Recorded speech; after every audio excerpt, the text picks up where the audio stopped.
Make this adorable bunny wreath, you'll need bunny ears from the dollar store, a wire wreath form, which I also found at the dollar store, and some yarn. I used loop it yarn that I found at my local Dollarama, but you can use whatever thick yarn you can find. Then you have to attach the bunny ears to the top of the wreath form. I used plastic zip ties. They provide a really strong hold and they're really easy to use. I used 4 plastic zip ties, but you can just use however many you need to make sure that it feels secure and the bunny ears aren't going to move. Then you're just going to want to snip off the extra part of the zip ties.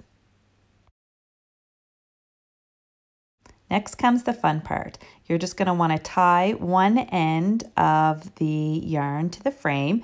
I just tied it in a double knot, and then you just wrap it around the frame, covering up all the wire. When the wreath is completely wrapped, you can cut off the excess yarn and use a couple of knots to secure the yarn in place. I used maybe 2 or 3 knots just to make sure that it wouldn't come apart.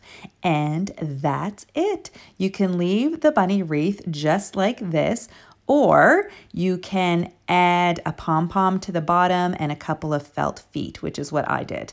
Pretty cute, right?